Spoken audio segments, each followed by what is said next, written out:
Hey everybody, and welcome to another marriage moment with me, your marriage mentor, Sherry Thomas. Look, I want to talk to y'all today about a sticky and a tricky situation, and that is friends in marriage. Yep, what about your friends? Listen, you should not be friends with anybody who is of the opposite sex that your spouse does not know about. Yep, you cannot have no secret friends.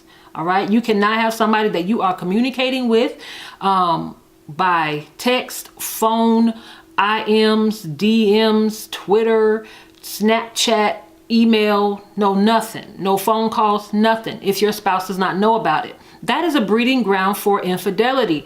You should not want to have any secrets in your relationship, especially when it comes down to friendships, because you want to make sure that you and your spouse are keeping the lines of communication open.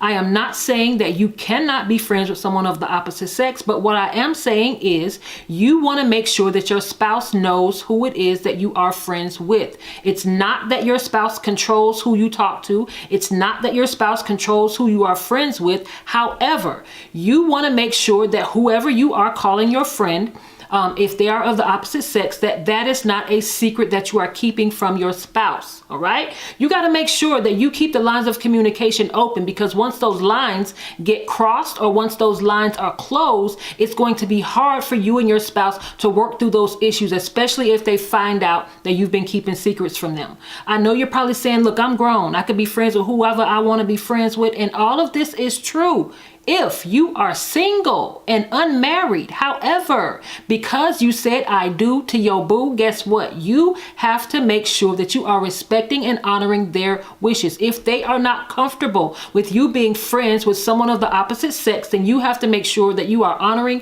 and respecting your spouse's wishes. Guess what? Your friend does not come before your spouse. So you have to make sure that you are putting your spouse in the proper priority. And I know you're probably saying, well, look, my friend was there long before my spouse came along. Well, guess what? You didn't marry your friend. You married the person that you're sitting beside or laying beside while you're watching this video. So you got to make sure that you are respecting and honoring their wishes, especially if they are not comfortable with you being friends with someone of the opposite sex. Listen, you do not want to have any type of relationships that are a secret from your spouse. All right. So this has been your marriage moment with me, your marriage mentor, Sherry Thomas. Look, I believe in your marriage, but I'm gonna need y'all to believe too. God bless.